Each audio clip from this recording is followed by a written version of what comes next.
말씀 살펴보도록 하겠습니다. 요한계시록 8장 3절부터 5절 말씀입니다. 요한계시록 8장 3, 4, 5절 말씀 우리 같이 읽겠습니다. 시작. 또 다른 천사가 와서 제단 곁에 서서 금향로를 가지고 많은 향을 받았으니 이는 모든 성도의 기도와 합하여 보좌 앞 금제단에 드리고자 함이라. 향연이 성도의 기도와 함께 천사의 손으로부터 하나님 앞으로 올라가는지라. 천사가 향로를 가지고 제단에 불을 담아다가 땅에 쏟음에 우레와 음성과 번개와 지진이 나더라. 계시록을 살펴보고 있습니다. 저희가 지난주에 계시록 8장 말씀 살펴봤는데, 계시록 8장은 일곱 나팔 심판에 대한 것이었죠. 그 중에서 특별히 8장은 첫 4개의 일곱 나팔 심판에 대한 걸 기록하고 있고, 이어지는 9장에서 이제 나머지 3가지를 기록하고 있습니다. 자, 그런데 이 심판의 내용을 보면 성도들에 대한 기도로부터 시작되는 것을 볼 수 있습니다. 일곱 나팔의 심판이 성도들의 기도로 시작되고 기도의 응답으로 심판이 임하는 것을 보게 됩니다. 그래서 오늘은 특별히 저희가 9장으로 넘어가서 일곱 나팔 심판의 5번째, 6번째, 7번째 심판을 보기 앞서서 기도에 대한 내용을 조금 더 깊게 살펴보고 넘어가려고 합니다. 제 안에 이제 그런 부담을 좀 주시는 게, 특별히 지금 9월 달 넘어가면서 지금 교회가 좀 합심하고 집중해서 기도해야 될 때라고 하는 그런 부담감들을 주십니다. 그래서 이 기도에 대한 말씀들을 살펴보면서 좀 우리가 집중적으로도 기도하고 집중적으로도 하나님 앞에 나아가는 그런 시간들을 가졌으면 좋겠습니다. 이 코로나 팬데믹으로 인해서 삶의 많은 부분들이 제한을 받고 있습니다. 그렇죠. 예배도 우리가 마음대로 모이지 못하고, 또 쌀 모임도 제대로 못하고, 또 사람들을 만나는 것도 아주 제한적입니다. 또 매년 해왔던 여름에 있었던 가족 수양회, 온 가족 수양회 또 2년째 저희가 못하고 있고요. 또 훈련도 줌으로 그렇게 진행됩니다. 이런 신앙생활뿐만 아니라 실제 삶에서도 많은 제한들이 있죠. 추석 때 부모님이나 뵐 수 있을까, 이런 어려움부터 시작을 해서 저녁 6시가 넘어가면 2명 이상 사적인 모임을 갖지 못한다는 이런 여러 가지 그 제한된 상황 속에 참 이 답답한 시간들을 보내고 있습니다. 그렇죠. 예. 그래서 이런 시간들이 이제 장기화되다 보니까 피부로 잘 못 느끼기도 해요. 예. 어느 사이에 이제 익숙해진 거죠, 이런 삶의 패턴에. 그런데 알 수 없는 짜증과 알 수 없는 답답함과 알 수 없는 우울함들이 우리 속에 계속 이렇게 들끓고 있는 것을 보게 됩니다. 그건 보면 명확한 이유가 있는 건 아닌 것 같은데 이 안에 보면 막 답답하고, 어떨 땐 분노도 올라오고, 작은 일에 짜증이 나고, 그런 현상들이 많아지게 되죠. 이게 왜 그러냐면 지금 이런 어렵고 답답한 시간을 지나고 있기 때문에 우리도 알지 못하는 사이에 여러 가지 스트레스와 여러 가지 억압들을 받고 있는 거죠. 자, 이런 시간을 지나고 있는데, 더군다나 마음을 어렵게 하는 것은 이런 상황이 언제까지 계속될지 끝이 보이지 않는다는 것입니다. 자, 그런데 여기에 중요한 영적인 원리가 있습니다.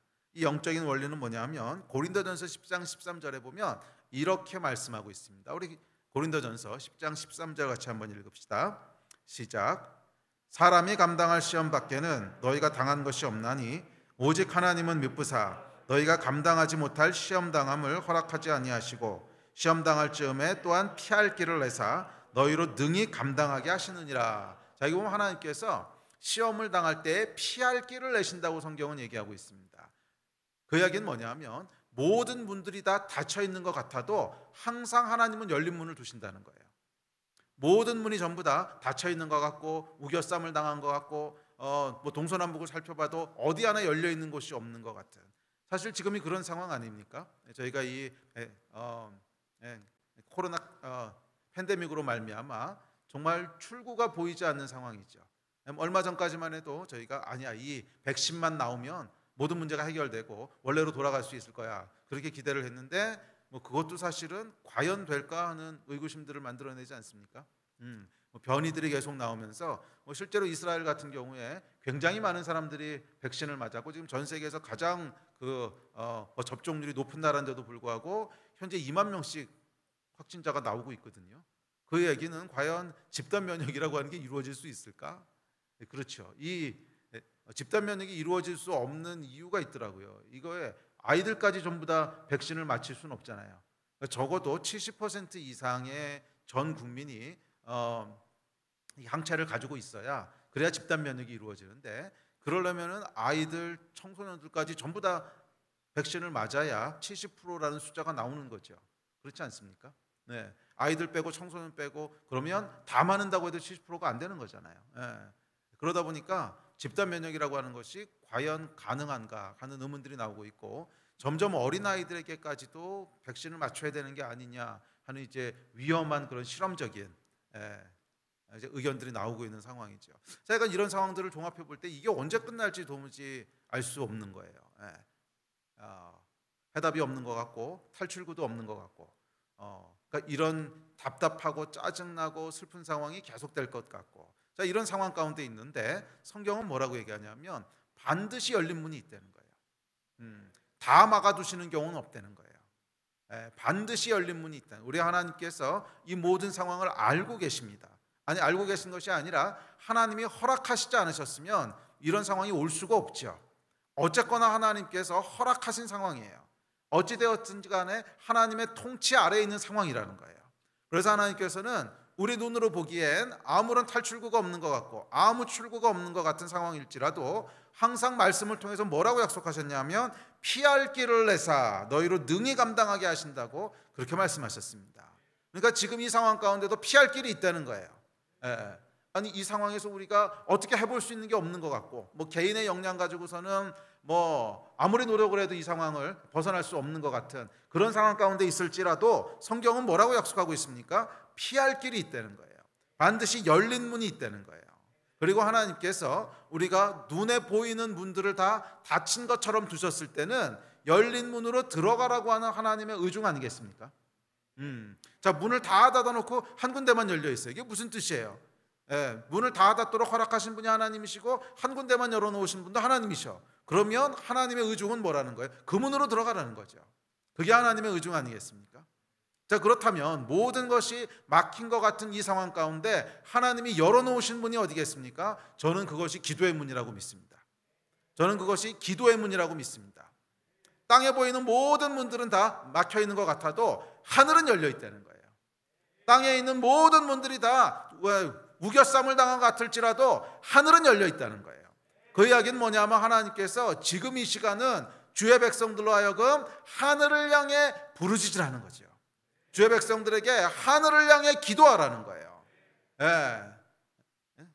저는 그것이 영적인 원리라고 믿습니다. 우리가 할 수 있는 모든 것이 다 멈추고 더 이상 할 수 있는 것이 없는 것 같은 상황에는 그 상황을 허락하신 하나님의 의중이 뭐예요? 기도하라는 거죠. 지금은 기도해야 될 때라고 하는 하나님의 메시지인 줄 믿습니다. 자, 그런 의미에서 지금 모든 것이 락다운된 것 같고 모든 것이 막힌 것 같고 그런 상황 가운데 유일하게 하나님이 열어놓으신 문, 하늘의 문이 있다는 거예요. 여전히 골방에서 드리는 기도는 열려 있습니다. 그렇게 지금은 저희가 골방에서 하늘을 향해 기도하고 부르짖어야 될 때라고 믿습니다. 열린 하늘을 향해 부르짖을 때 몸을 움직여 마음대로 사역할 수는 없어도 기도를 통해 영을 움직일 수는 있지 않겠습니까? 몸이 우리가 함께 모여서 예전처럼 뭔가를 할 수 없을지 몰라도 영을 움직일 수는 있지 않겠어요? 영적인 세계에 영향력을 줄 수 있지 않겠습니까? 그 일을 하나님께서 지금 원하신다고 믿습니다. 저와 여러분이 눈에 보이는 육적인 활동으로서는 많은 제약을 가질지 모르지만 영의 세계에선 자유함이 있습니다. 기도를 통하여 영의 세계를 움직일 수 있고 기도를 통하여 영적인 세계에서 하늘에서 풀어진 일들이 땅에 풀어지게 하는 이 사역은 얼마든지 할 수 있다는 거예요. 그러면 여러분, 지금 열어놓으신 문은 우리의 육체를 사용해서 움직이는 헌신과 봉사가 아니라 영적인 사역을 열어놓으신 줄 믿습니다. 영으로 사역하는 문들을 열어놓으신 거예요. 기도를 통하여 중보를 통하여 이 땅 가운데 하나님의 역사가 놀랍게 이루어지도록 하는 이 역사의 문들을 하나님 열어놓으셨습니다. 그러면 여러분, 지금은 정말 힘써서 기도해야 될 때입니다. 이전과는 또 다른 차원의 기도가 드려져야 될 때라고 믿습니다. 그런데 여러분이 참 어려운 그 시간들을 지나다 보니까 기도에 대한 열정들이 계속 이렇게 침체되어 가지 않습니까? 모이기가 어려워지니까 비례해서 우리 기도하는 것들도 참 유지하는 것이 쉽지 않아요. 이게 모든 신앙생활들이 그렇죠. 그래서 모이기를 힘쓰라고 했잖아요. 모여서 서로 격려하고 또 함께 기도하고 함께 예배하고 이럴 때보다 그것을 하지 못할 때가 훨씬 어렵습니다. 자, 그런데 여러분 반대로 생각해 볼 필요가 있어요.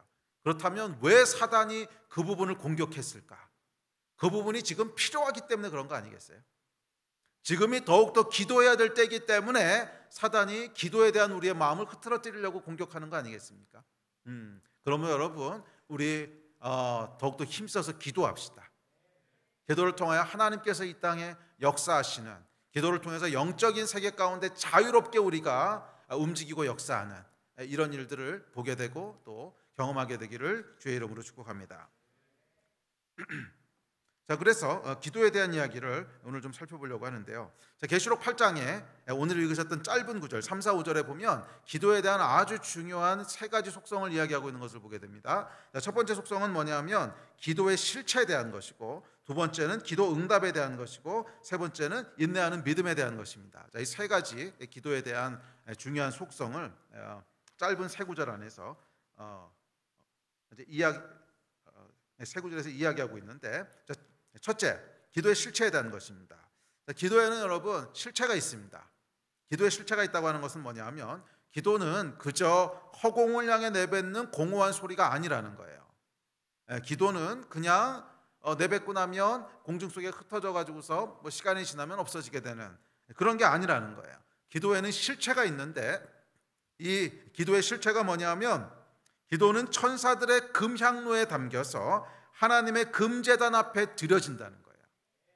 기도는 지금 보이는 세상에서는 전혀 보이는 것이 없고 그냥 뭐 소리가 이렇게 나왔다가 시간이 지나면 없어지는 것 같이 그렇게 보일지 몰라도 기도는 영적인 세계에서는 보여지고 만져지고 저장할 수 있는 실체가 있다는 거예요.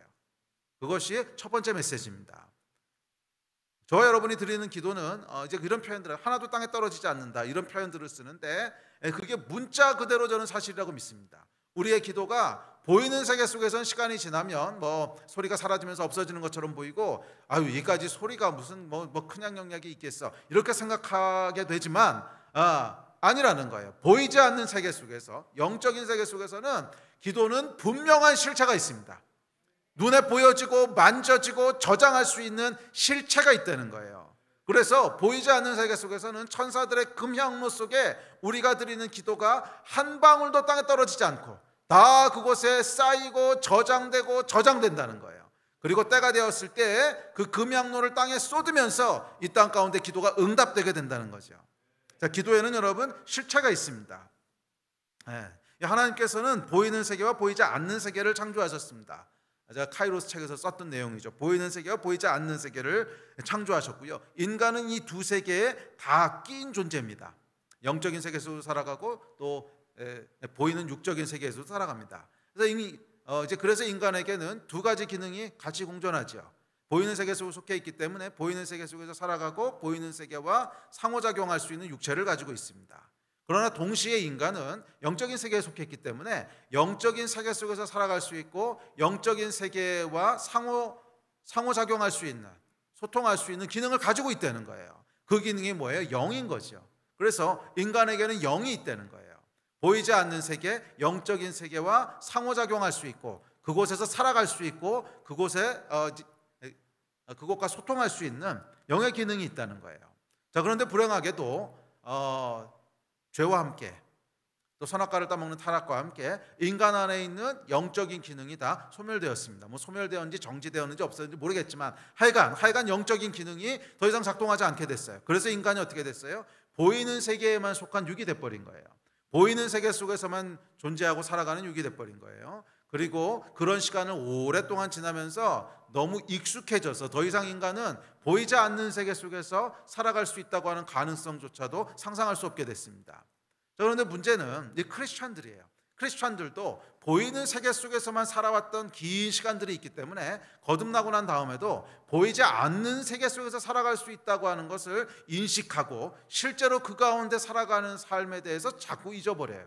그렇지 않습니까? 저희가 잠깐만 아차하면 그냥 보이는 세계 속에 함몰돼 버리고 보이는 세계 속에서 살아가는 게 전부인 줄 알고 그렇게 생각하다가 그것도 아니구나. 말씀과 성령의 역사에 의해서 그렇지, 우리는 보이는 세계에만 속한 존재가 아니고 보이지 않는 세계를 함께 살아가는 영적인 존재지 깨달았다가 또 잠깐 해이해지면 보이는 세계가 전부인 것처럼 보이는 세계에서 일어나는 일에 의해서 이리 휘둘리고 저리 휘둘리고 슬퍼하고 기뻐하고 그러다가 또 성령께서 은혜를 주셔서 그거 아니지 그러면서 영이 깨어나면 우리는 보이는 세계에만 속한 존재가 아니라 보이지 않는 세계 속에서도 함께 살아가는 존재지 하는 것을 깨달았다가 이 싸움을 계속 반복하게 되죠. 그래서 인간은요, 보이는 것에 계속 유혹되고 보이는 것에 계속 함몰되는 존재라는 거예요. 그래서 이렇게 살아가다 보면 보이는 세계가 전부라고 생각하면서 살아가게 됩니다. 자꾸 그렇게 살아가게 되는 그런 경향이 있다는 거예요.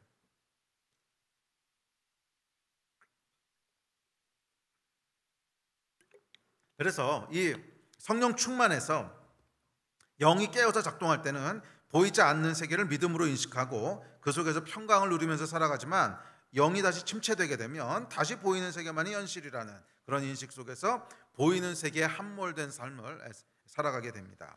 이게 인간의 현실이고 또 실제 우리의 현실이죠.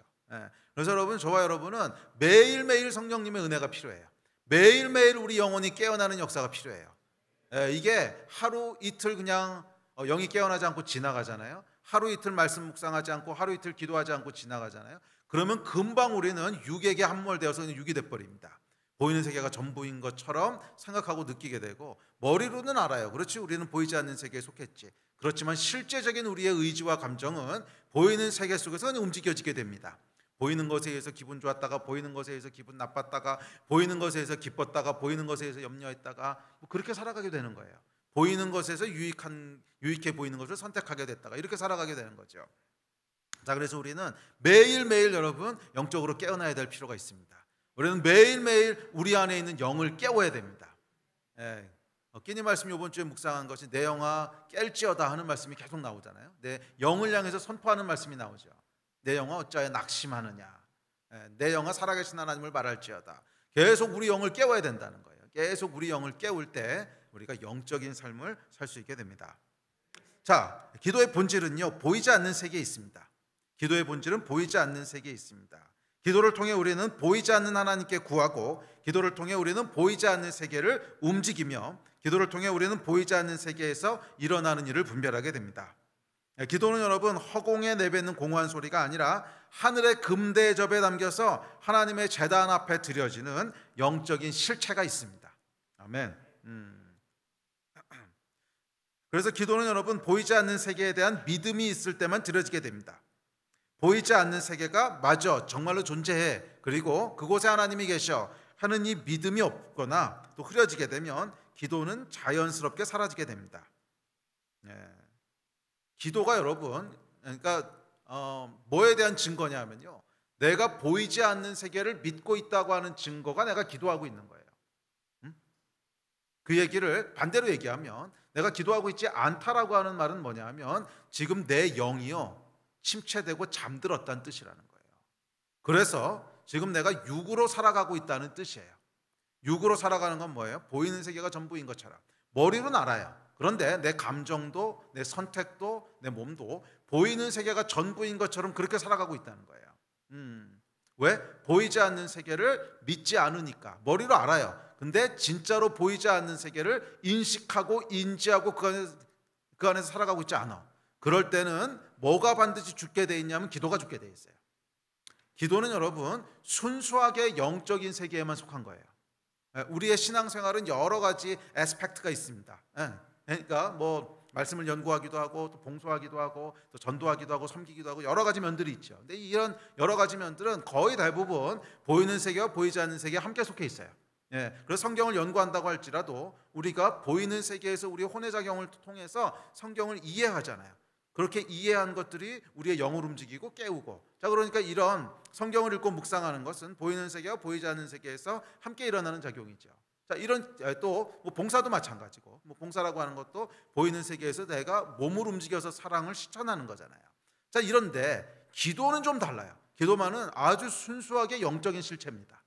아주 순수하게 영적인 실체예요. 보이는 세계에서는 저게 뭔가 이해할 수가 없어요.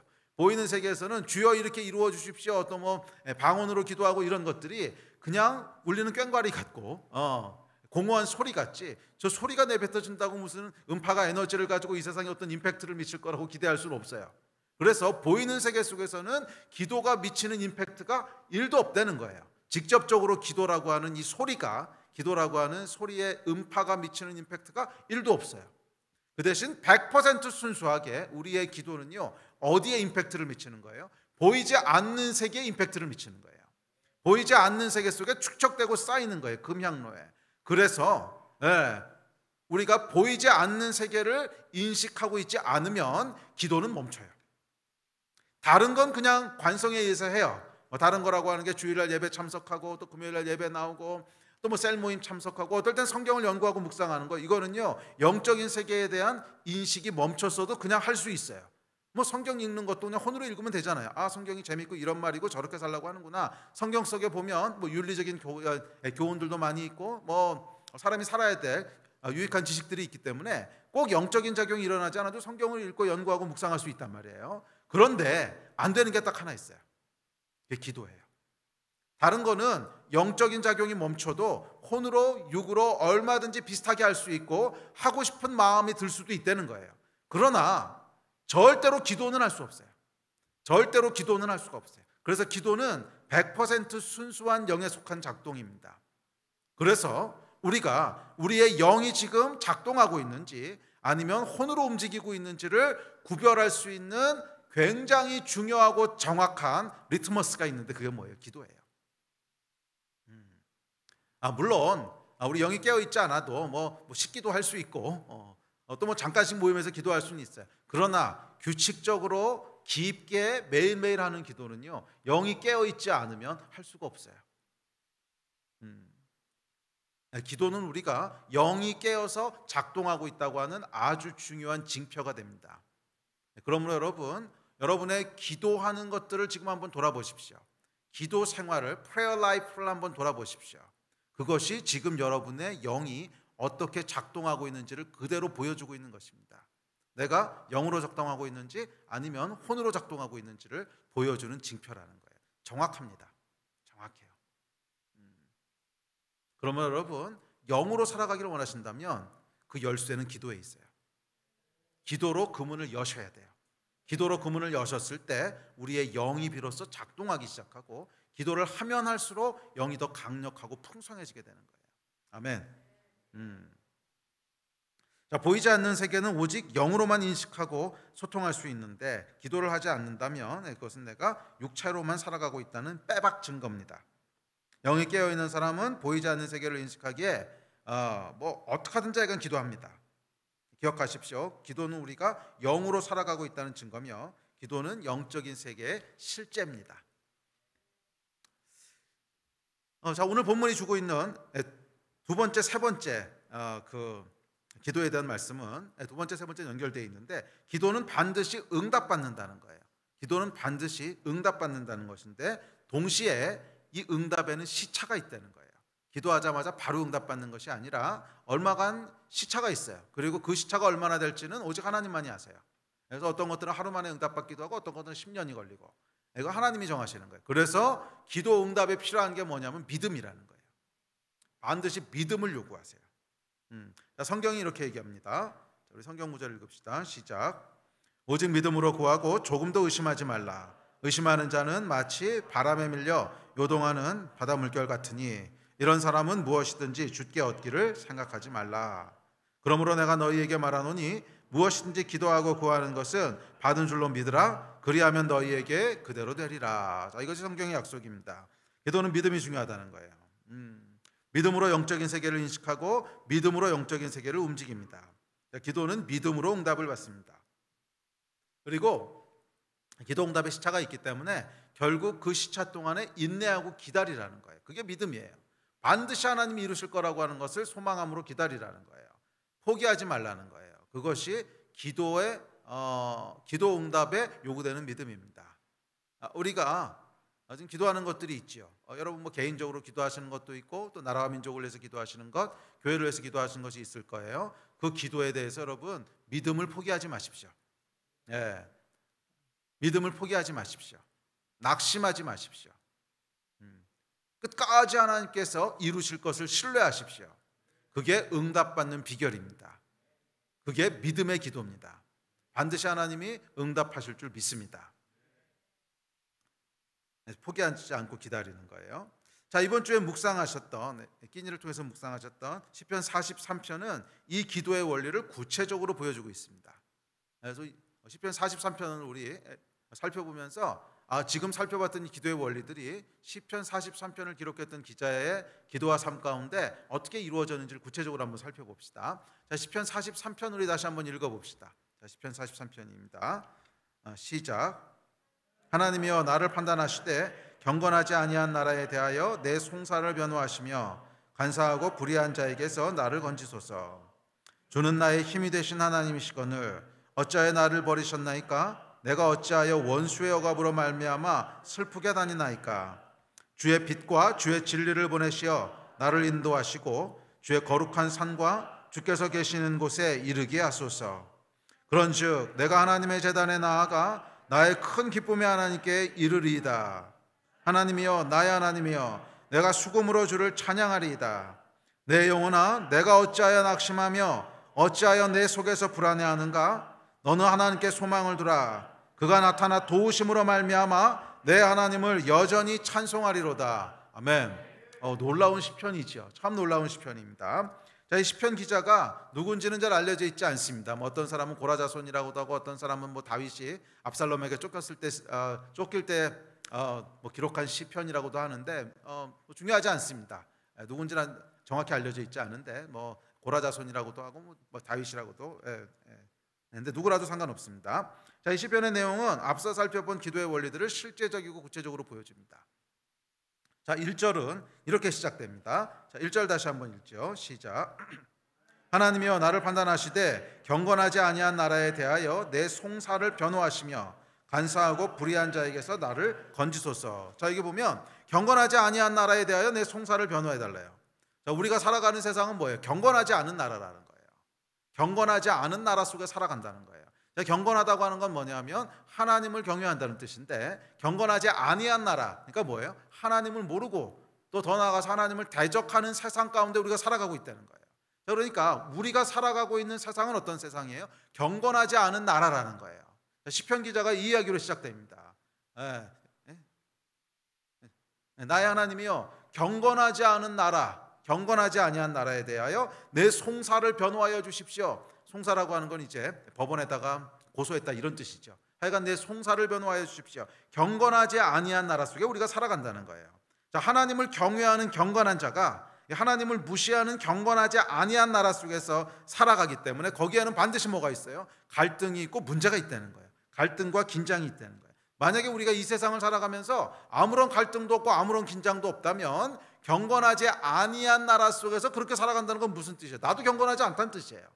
내가 이 세상과 너무나 조화롭게 살아가고 있다는 뜻은 나도 경건하지 않은 삶을 살고 있다는 의미죠. 세상이 경건하지 아니한 나라인데 내가 그 안에서 경건한 삶을 살게 되면 반드시 뭐가 생겨요? 갈등이 생기는 거죠.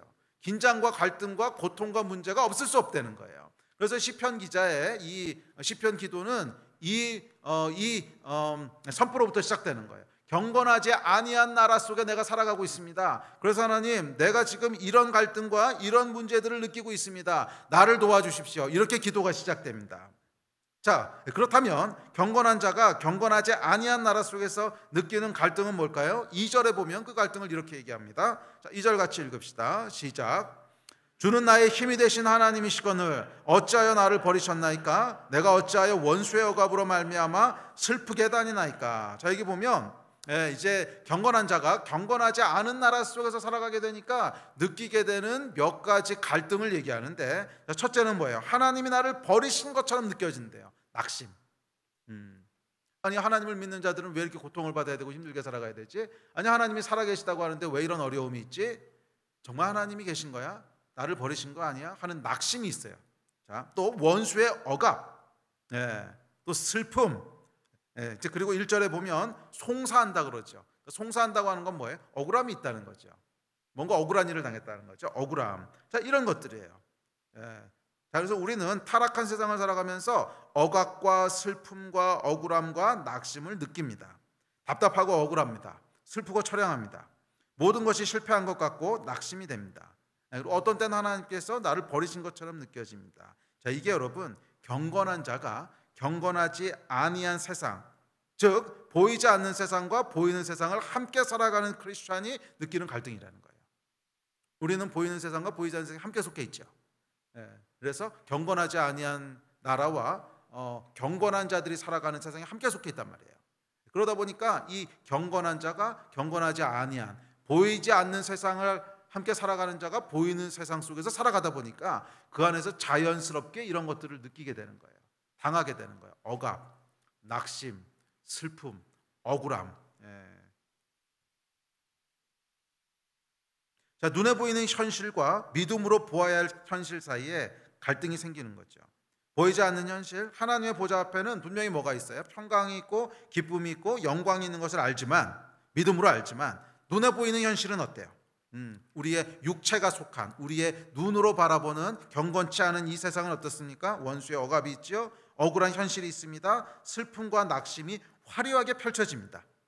이 총천연색 현실 앞에서 보이지 않는 세계의 현실은요, 정말 빛바랜 사진처럼 초라해 보여요. 그렇지 않습니까? 이 앞에서 돌아가는 막 총천연색이 뭐 억압과 슬픔과 또 뭐라 그랬죠? 억압, 슬픔, 억울함, 낙심 뭐 이런 것들이 정말 총천연색으로 환장하고 있을 때, 그때 우리가 바라보는, 믿음으로 바라보는 이 영적인 세상의 영광과 뭐 하나님의 존재와 이런 것들은 참 초라하게 느껴집니다. 참 초라하게 느껴지는 뭐 흑백 사진처럼 정말 느껴지는 거예요. 자, 이런 보이지 않는 세계의 현실은 초라하고 패배한 실패자의 종교적 염원처럼 비현실적인 탈출구로 느껴지곤 합니다. 자, 이것이 바로 경건한 자, 우리 크리스천이 경건하지 아니한 나라, 보이지 않는 세상을 살아가는 현실이며 도전입니다. 여러분 그렇지 않습니까? 저와 여러분의 현실 속에도 계속 반복적으로 이런 것들이 일어나지 않습니까? 내 안에 낙심들, 억울함들, 슬픔들, 우울함들 계속 생기지 않습니까? 그것이 생기는 것이 이상한 일이 아니라는 거예요. 경건한 자가 경건하지 않은 세상을 살아가기 때문에 나타나는 현상이에요. 자, 그런데 3절부터 반전이 일어나기 시작합니다. 3절 같이 읽어봅시다. 시작. 주의 빛과 주의 진리를 보내시어 나를 인도하시고 주의 거룩한 산과 주께서 계시는 곳에 이르게 하소서. 자, 이런 상황 속에서 이제 시편 기자가 뭐라는 거예요? 기도하기 시작하는 거예요. 시편 기자가 기도하기 시작하면서 구원을 요청합니다. 주의 빛과 진리를 나에게 보내시어 나를 인도하여 주십시오. 주께서 계시는 곳에 이르게 하여 주십시오. 시편 기자가 기도하기 시작합니다.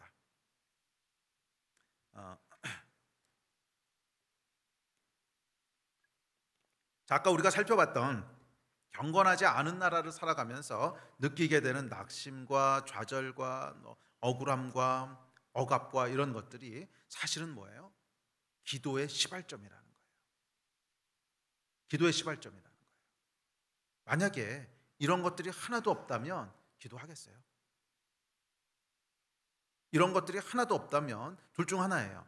나도 경건하지 않은 세상에 그냥 잘 조화되어서 경건하지 않은 삶을 살고 있든지 하나님을 떠났든지, 아니면 세상이 완전한 하나님의 경건한 나라가 됐든지, 그래서 완전한 하나님의 나라가 완성이 돼서 하나님의 의로운 통치가 완전하게 이루어지면 더 이상 이런 현상이 일어나지 않겠죠.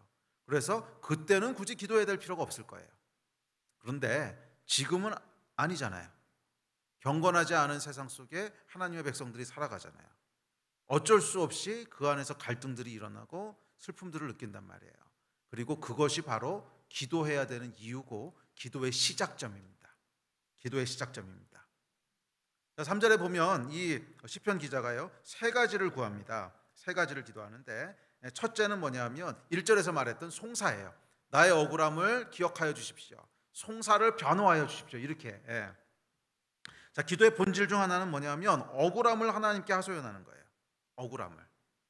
만약에 여러분 이 땅에 아무런 억울함이 없다면, 아무런 불의함이 없고 아무런 억울함이 없다면, 사실은 억울함과 불의함은 굉장히 밀접하게 연결된 개념입니다.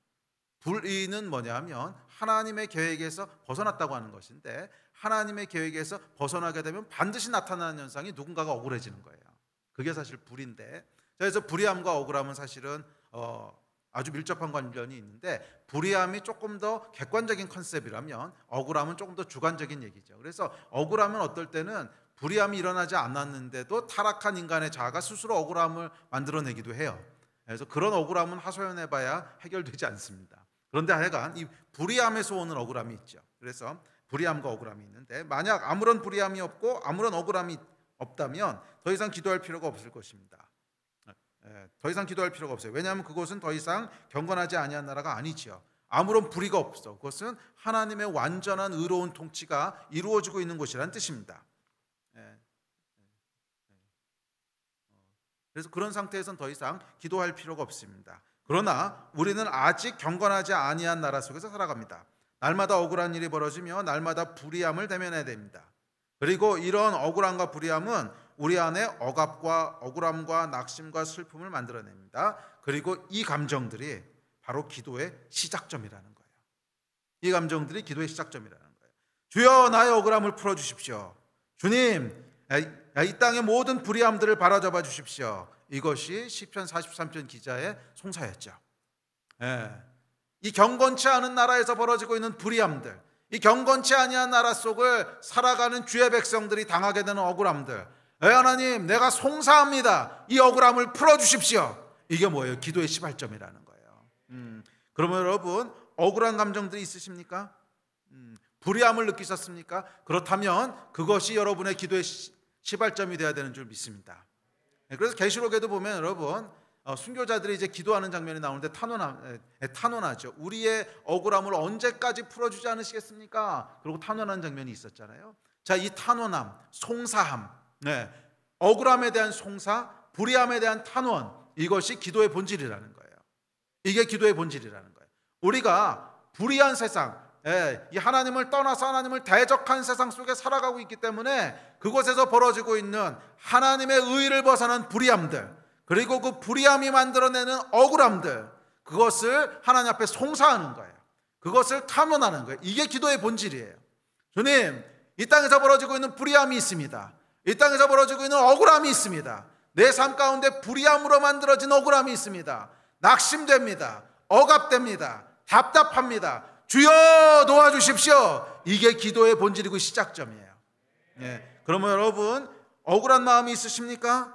슬프고 우울한 마음이 있으십니까? 혹시 낙심되는 마음이 있으십니까? 그렇다면 그 마음에 그냥 함몰되어 계시면 안 되고, 그것이 기도의 시작점이라고 하는 것을 붙잡으세요. 이게 기도의 시작점이구나, 여기서부터 기도하라 그러시는구나. 주여, 이 땅의 불의함을 바로잡아 주십시오. 주님, 우리 안에 있는 억울함들을 해결하여 주십시오. 송사하고 탄원하라는 거예요. 이게 여러분 기도의 시작점인 줄 믿습니다. 기억하십시오. 우리는 경건하지 아니한 나라 속을 걸어가는 경건한 자입니다. 그러므로 하늘에 탄원해야 돼요. 그러므로 하나님께 송사해야 돼요. 불의함과 이 땅의 억울함을 탄원하고 송사하십시오. 그것이 기도입니다. 아멘. 자, 두 번째 시편 기자는 주의 빛과 진리를 보내달라고 기도합니다. 그렇죠? 3절에 보면 주의 빛과 진리를 보내주십시오. 자, 이렇게 기도합니다. 자, 이 말은 무슨 뜻이냐면 내 영을 위해서 기도하는 거예요. 빛과 진리가 무슨 뜻인가 생각해 보세요. 빛은 어두움을 밝혀주는 것을 빛이라고 부르고, 진리라고 하는 건 뭐냐면 거짓된 것들을 바로잡아주는 걸 진리라고 해요. 자, 내 영을 위한 기도라고 하는 것이 이런 것입니다. 이 보이는 세상 속을 살면서 어둠 속에 가려졌던 것들이 있고, 보이는 세상을 살면서 진리가 아닌 것들에 함몰되었던 것들이 있다는 거예요. 그게 바로 보이는 것들이죠. 보이는 것들. 자, 우리가 보이는 세상, 경건치 않은 세상을 살아가면 눈에 보이는 것에 의해서 판단하고, 눈에 보이는 것에 의해서 기뻐하고, 눈에 보이는 것에 의해서 슬퍼하고, 그런데 사실은 이것이 진짜 본질은 아니라는 거예요. 보이지 않는 세상에서 일어나는 일들이 있는데 이거는 지금 가려져 있는 거예요. 내 눈이 보지 못하고 내 영이 보지 못하는 거예요. 그래서 빛과 진리를 보내주십시오. 이건 뭐냐면 무엇이 진짜인지, 무엇이 정말 우리의 영원한 운명을 가르는 것인지, 무엇이 이 땅을 움직이는 진짜 힘인지, 빛과 진리를 보내주셔서 어둠을 걷어내 주시고 거짓된 것에 현혹되어 있는 우리의 육체의 눈이 아니라 진리를 볼 수 있는 영의 눈을 열어주십시오. 이 기도인 거죠. 빛과 진리를 보내주십시오. 빛과 진리를 보내주십시오. 자, 이 땅에 보이는 것들에 빼앗겼던 우리의 눈과 마음을 영적인 현실과 진리로 돌이킬 수 있게 해달라는 기도입니다. 이게 언제 일어나요? 성령께서 조명하실 때 일어나는 거예요. 성령께서 우리 안에 역사하시고 조명하실 때 비로소 우리 영이 깨어나게 되는 거잖아요. 성령 충만에 대한 간구함이라는 거예요. 성령 충만함이 우리 안에 일어날 때 우리 안에 잠들어 있던 영, 그래서 육으로만 움직이던 우리 삶이 비로소 빛과 진리 가운데 들어가면서 우리 영이 깨어나게 됩니다. 그러면서 진짜 진리가 무엇인지를 보게 되고, 어둠에 가려져 있던 육신의 눈으로만 바라보던 것들이 아니라 가려져 있던 영의 세계의 진리들을 보기 시작하는 거예요. 아, 그렇지, 하나님이 살아계시지. 아, 그렇지, 여전히 하나님이 이 땅을 통치하고 계시지. 이 중요하고도 위대한 진리, 그러나 육체의 눈에 함몰되어서 보지 못하고 있고 보이는 것들에 의해서 빼앗기고 있던 이것들을 볼 수 있는 빛과 진리를 우리에게 보여주십시오. 우리의 영을 깨워주십시오. 성령님, 우리의 영을 깨워주셔서 우리의 눈을 밝혀주셔서 어둠이 아니라 빛을 보게 하여 주시고 거짓이 아니라 진리를 조명하여 주십시오. 그래서 영의 눈을 떠서 하늘을 바라볼 때 그곳에는 뭐예요? 전혀 다른 현실이 존재하고 있는 거예요. 전혀 다른 현실이 뭡니까? 하나님의 보좌가 있고 그 보좌에서 이 땅을 다스리시는, 이게 우리가 계시록에서 살펴봤던 내용이잖아요.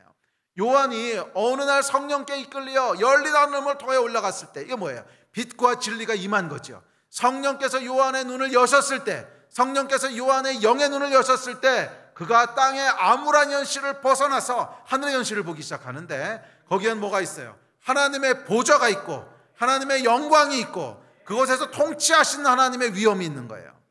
그걸 바라보는 순간, 아, 그렇지, 이게 진짜 현실이지. 이게 진짜 현실이지. 여전히 하나님이 통치하고 계시지. 여전히 하나님이 다스리고 계시지. 이것을 보게 되는 거예요. 그러므로 여러분, 이 시편 기자의 두 번째 기도는 뭐였냐면 우리의 영을 깨워달라는 기도야. 주님, 우리 안에 있는 영을 깨워주십시오. 잠자고 있는 영을 깨워주십시오. 가려져 있던 영의 눈을 열어주십시오. 성령이여, 우리 안에 역사하십시오. 성령이여, 우리 안에 충만하게 임하십시오. 그래서 우리의 영의 눈을 열어주셔서 하늘의 현실을 보게 하여 주십시오. 땅에 함몰되어 있고 땅에 매여 있는 우리의 육신의 눈으로부터 벗어나게 하여 주셔서 하늘의 것들을 보게 해 주십시오. 이 기도를 하기 시작하는 거예요. 우리도 이 기도를 해야 돼요. 우리도 이 기도를 해야 돼요. 그래야 이 상황들을 이기면서 나아갈 수 있어요. 자, 그리고 마지막 세 번째, 주의 거룩한 산과 주께서 계신 곳에 이르게 해달라고 기도합니다. 영의 현실이란 하나님이시죠. 그곳에 거하신 하나님이십니다. 그래서 기도의 본질은 하나님과의 인격적인 만남이고 대화입니다. 기도는 다른 종교에서 행하는 신비한 주술 행위가 아니에요.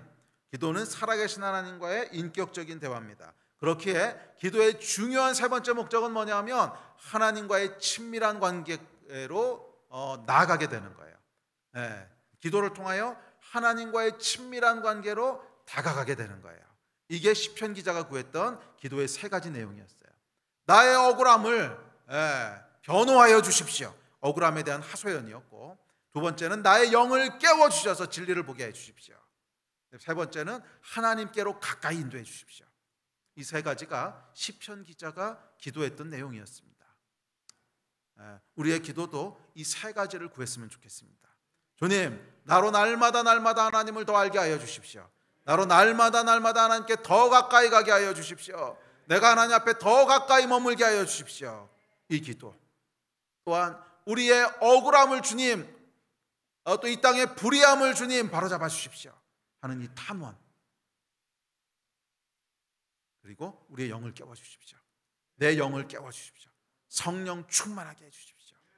하는 세 가지를 날마다 여러분 부르짖고 기도하시기를 축원합니다. 자, 이 기도에 대한 응답이 이제 시작됩니다. 4절입니다. 자, 4절 읽어봅시다. 시작. 그런즉 내가 하나님의 제단에 나아가 나의 큰 기쁨의 하나님께 이르리이다. 하나님이여, 나의 하나님이여, 내가 수금으로 주를 찬양하리이다. 자, 그런즉 4절이 그런즉 이게 뭐예요? 기도한즉 이거죠. 여호와께 기도한즉. 예. 자, 기도한즉 뭐예요? 기도 응답이 내려오기 시작합니다. 자, 시편 기자가 하나님의 제단에 나아갔대요. 하나님의 제단 이게 뭐예요? 하나님의 제단이란 하나님이 계신 곳으로 나아갔다 이런 뜻이죠. 시편 기자가 하나님의 임재 앞으로 나아가기 시작했다는 거예요. 예.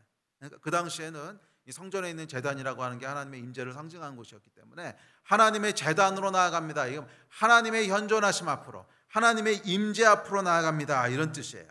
즉 시편 기자의 눈과 마음이 현실의 억압을 벗어나서 하나님이 계신 곳, 하나님의 임재, 하나님의 보좌 앞으로 나아가기 시작합니다. 마치 요한계시록의 요한처럼 하늘의 현실을 보기 시작하고 하나님의 보좌를 직시하기 시작합니다. 자, 이게 여러분 기도의 첫 번째 결과입니다. 자, 기도의 첫 번째 응답은 뭐냐면 기도한 대로 하나님께서 우리의 영을 깨워주시는 거예요. 기도한 대로 우리의 영으로 하나님을 보게 하는 거예요. 주의 임재 가운데로 들어가게 하는 거예요. 기도할 때 여러분 우리가 주의 임재 가운데로 들어가게 되시기를 축복합니다. 주의 제단 앞으로 나아가게 되시기를 주의 이름으로 축복합니다. 자, 그러자 어떻게 됩니까? 큰 기쁨이 나오기 시작했다는 거예요. 큰 기쁨이. 이게 참 이상하죠. 그래서 이 영적인 세계를 모르는 사람들은 이 현상을 이해할 수가 없어요. 그래서 뭐라 그러냐면 현실 도피라고 얘기합니다. 주변에 있는 상황은 하나도 달라진 게 없어요. 여전히 경건하지 않은 세상에서 억울함이 벌어지고 있고, 여전히 내 안에는 억압이 있고, 여전히 내 삶 가운데는 그런 낙심이 있고, 상황은 하나도 바뀌지 않았어요. 그런데 기도하기 시작하자 우리 안에 있는 영이 움직이기 시작해요. 우리 안에 있는 영이 깨어서 하나님의 제단 앞으로, 하나님의 임재 앞으로 나아가기 시작해요. 그러자 뭐가 보이는 거예요? 하늘의 현실이 보이기 시작하는 거예요. 그리고 기쁨과 평강이 우리 안에 몰려오기 시작합니다. 그래서 이 영적인 세계를 모르는 사람들 눈에는 이게 현실 도피처럼 보이는 거예요. 야, 얘가 너무 힘들다 보니까 미쳤구나. 얘가 너무 힘들다 보니까 미쳤구나. 근데 저도 그런 경험들이 있거든요. 정말 너무너무 힘들고 절박한 상황 가운데 이제 기도하기 시작합니다. 기도하기 시작하면 어느 순간 성령께서 역사하기 시작해요. 그러면 이 안에 이제 기쁨이 올라오기 시작하는데, 기쁨과 평강이 올라오기 시작하는데 정말 세상과 나는 간 곳이 없어요. 이게 도대체 무슨 일인지 모르겠는데 그냥 기쁨과 평강으로 가득해요. 그러면 주변 사람들이 뭐라 그러냐면 드디어 미쳤구나 이렇게 얘기를 해요. 드디어 미쳤구나. 너 하나도 해결된 게 없는데 거기서 왜 기뻐하고 즐거워하는 건 도대체 무슨 일이냐. 근데 시편 기자가 정확히 지금 그 상황을 얘기하고 있는 거잖아요. 지금 송사했던 내용들이 하나도 바뀌진 않았습니다. 만약에 이게 다윗이 쓴 시편이라면 여전히 압살롬에게 쫓기고 있고, 여전히 자기는 지금 하루하루가 생명의 위협을 받고 있고, 여전히 사람들이 조롱하고 이런 상황이란 말이에요. 하나도 해결된 게 없어요. 그런데 그 영이 깨어나기 시작하니까 전혀 다른 현상이 일어나는데 하늘로부터 기쁨과 큰 평강이 내려오기 시작합니다. 이게 여러분 비밀입니다. 억압과 슬픔이 눈 녹듯이 사라지고 기쁨, 큰 기쁨이 우리 안에 넘치기 시작합니다. 성령의 역사고 이것이 기도의 첫 번째 능력입니다. 기도는 여러분 우리의 영을 깨어나게 합니다. 기도는 영을 깨움으로 육체의 눈으로 보고 느끼던 것에서 벗어나서 영의 눈으로 보고 느끼게 합니다. 그리고 그 영의 현실은 하늘의 보좌에 계신 하나님이십니다. 할렐루야. 자, 그러자 어떻게 됩니까? 4절 후반부에 보면 이렇게 얘기합니다. 자, 시작. 나의 하나님이여 내가 수금으로 주를 찬양하리이다. 예배가 터지기 시작하는 거예요. 찬양과 예배가 흘러나오기 시작합니다. 시편 기자 안에 예배가 회복됩니다. 시편 기자 안에 예배가 살아납니다. 지금 처해 있는 상황은 전혀 달라지지 않았어요. 그러나 그의 영이 깨어서 영의 눈으로 하늘을 대면하기 시작했을 때 기쁨과 더불어서 하나님을 향한 찬송과 예배가 흘러나오기 시작합니다. 여러분, 오늘 우리 안에 정말로 회복돼야 될 것은 이 예배가 아닐까요? 우리 눈에 보이는 상황들은 지금 당장 우리 힘으로 할 수 있는 일이 없어요. 언제 끝날지 몰라요. 그러나 우리의 영의 눈을 뜨게 되면, 그래서 이 땅의 암울한 현실이 아니라 하늘의 현실을 바라보게 되면 땅에 전혀 해결된 것이 없는데 여전히 압살롬의 억압과 여전히 압살롬의 위험 속에 쫓겨다니고 있는 이 비참한 현실, 여전히 나는 실패자 같고 여전히 나는 패배자 같은 이 현실 속에서 예배가 살아나기 시작하는 거예요. 기도하는 자에게는 이 축복이 임합니다. 기도하는 자에게는 예배가 살아나기 시작합니다. 예배가 왜 죽어있냐고요? 기도하지 않으니까 죽어있는 거예요. 예배를 살아나게 할 수 있는 유일한 길은 우리의 영이 움직여야 돼요. 예배가 살아날 수 있는 유일한 길은 우리의 영이 깨어나야 돼요. 그리고 영을 깨울 수 있는 유일한 길은 기도예요. 영을 깨울 수 있는 유일한 길은 기도예요. 물론 뭐 말씀 보는 것도 도움이 되고 영을 깨우긴 하지만 기도야말로 순수한 영적인 행위란 말이에요. 그래서 우리가 기도하기 시작할 때 우리의 영이 깨어나는 거예요. 그 반대도 물론 마찬가지예요. 영이 깨어나면 기도하게 되지만 반대로 기도하면 영이 깨어나게 돼요.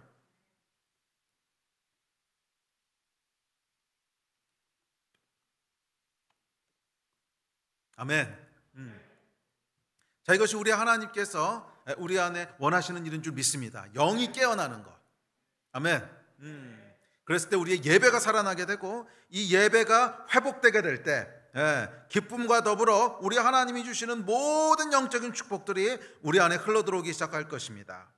하늘의 현실을 직시하며 드려지는 기쁨과 감사의 예배, 땅의 것만을 바라보고 묵상하던 육의 현실에서 벗어나서 하늘의 것을 바라보고 그곳에서 통치하시고 다스리시는 분을 목격하게 될 때 우리 영이 노래하기 시작하는 거예요.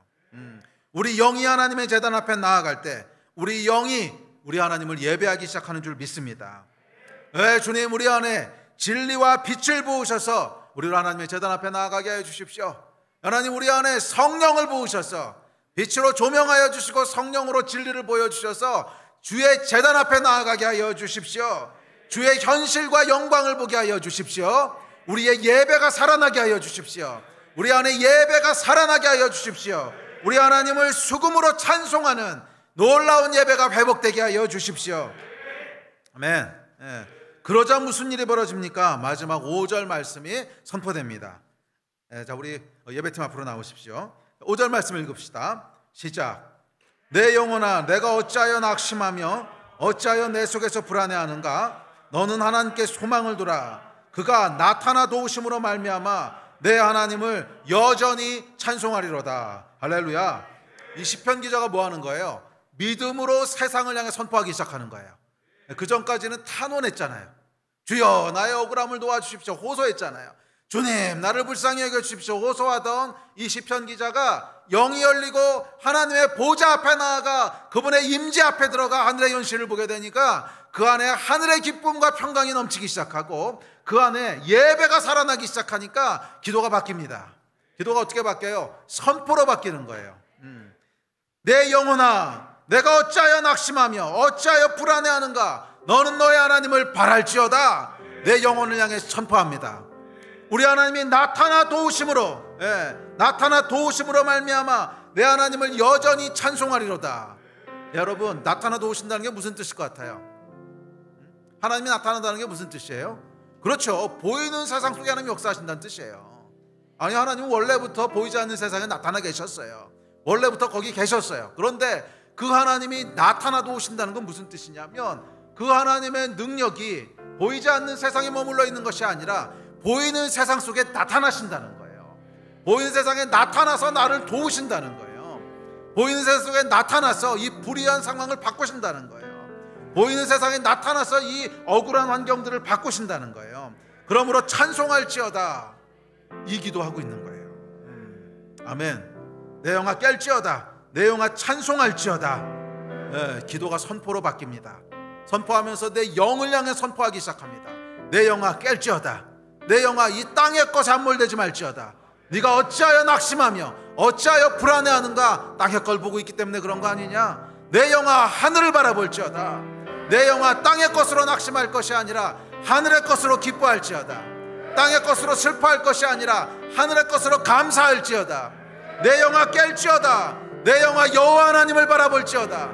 내 영혼 여호와 하나님을 송축할지어다. 내 영혼 여호와 하나님을 경외할지어다. 내 영혼 여호와 하나님을 바랄지어다. 여호와 하나님을 바랄지어다. 여호와 하나님을 바랄지어다. 오직 소망은 그분에게 있으니, 오직 소망은 우리 하나님께 있으니 내 영혼 여호와를 소망할지어다. 내 영혼 여호와를 소망할지어다. 예, 기도가 바뀌는 거예요. 기도가 바뀌는 거예요. 그리고 뭐가 일어납니까? 이 땅에 하나님께서 나타나 도우심으로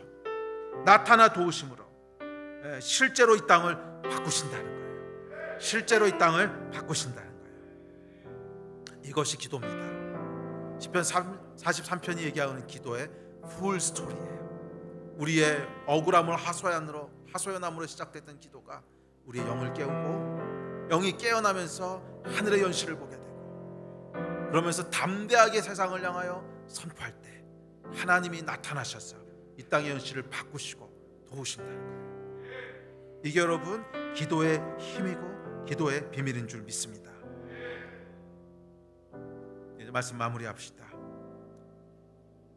여러 가지 이유로, 코로나로 인하여, 여러 가지 상황으로 인하여, 개인적인 어려움들로 인하여, 질병으로 인해서, 또 경제적 어려움으로 인해서, 깨어진 관계로 인해서 참 힘든 시간들을 지나고 있습니다. 개인도 그렇고 교회도 그렇고 또 나라와 민족도 그렇습니다. 사방을 둘러보아도 출구가 보이지 않습니다. 원수의 조롱과 억압만이 난무합니다.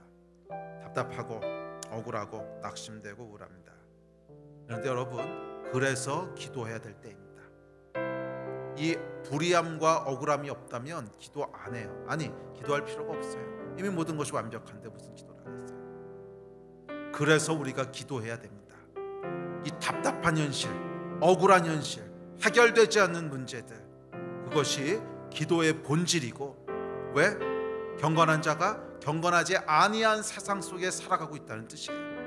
불의함이 벌어지고 있는 세상 속에 있다는 거예요. 그것이 기도의 본질이고 시작입니다.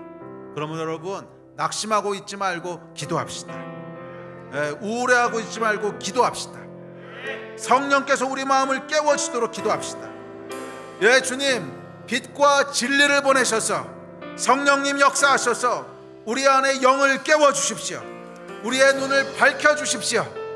기도하세요. 그럴 때 하나님께서 우리로 담대하게 하시고 하늘의 영광을 보게 하시고 이 땅을 향하여 담대하게 하나님의 의와 우리 하나님의 진리를 선포하게 하실 것입니다.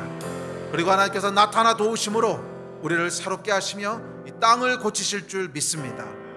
우리 이 일을 위해서 함께 좀 기도했으면 좋겠습니다. 우리 일어나서 같이 기도합시다.